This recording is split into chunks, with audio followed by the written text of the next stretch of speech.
Have you ever looked in a mirror and wondered, what if it didn't reflect you? What if something else stood on the other side? Tonight, I'm going to tell you about a mirror that did exactly that, and the terror it brought with it. Cut to a young woman, Sophie, unpacking boxes in her new home. It's late at night, and the house is still filled with shadows. Finally, I'm all settled in. A new beginning, no more bad memories, just peace and quiet. She unpacks a large antique mirror from a box. It has a heavy, ornate frame, and the glass is slightly cloudy. She places it on the wall in the hallway. Sophie, curious, looking into the mirror. This old thing looks like it's seen some history. Wonder where it came from. Little did Sophie know, this mirror wasn't just a relic from the past. It was something more, something sinister. Sophie goes about her evening, occasionally glancing at the mirror as she walks by. At first, everything seems normal. But then, as she passes the mirror again, she notices something strange. Sophie, whispering to herself, "Wait, did I leave the hallway light on?"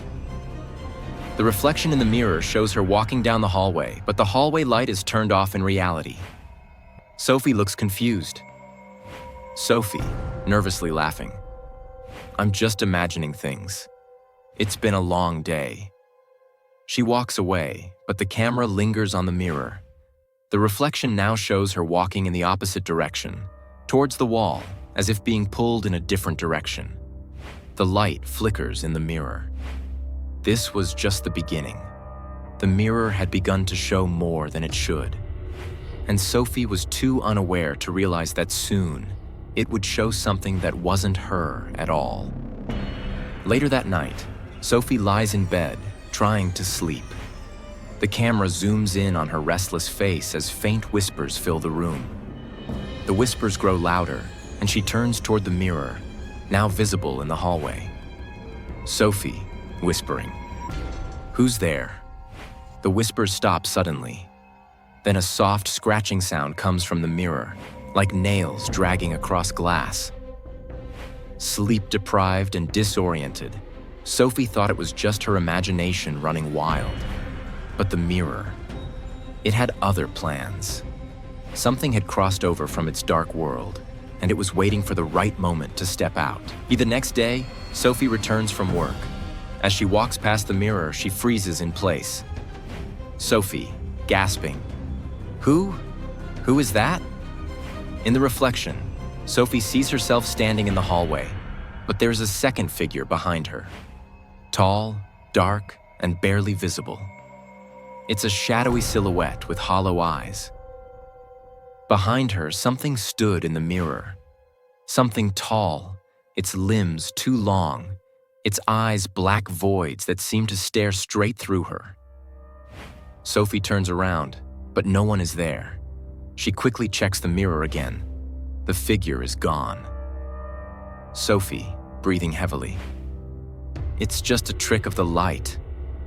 Or maybe it's something else. She backs away slowly, but the mirror reflects her movements in an unnatural way. The figure returns, closer now.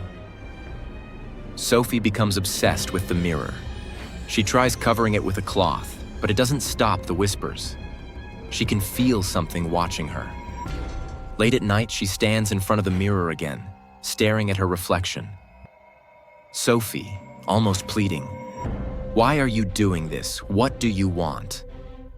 Suddenly, the figure in the reflection steps out of the shadows, its face now visible, pale, cracked, and contorted in a grotesque grin.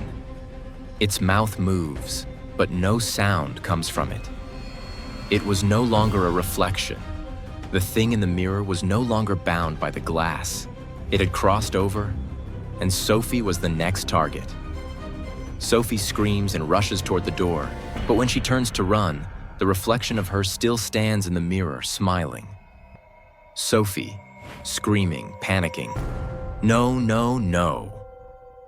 Sophie tries to leave the house, but the door slams shut in front of her. She turns around, her back pressed against the door.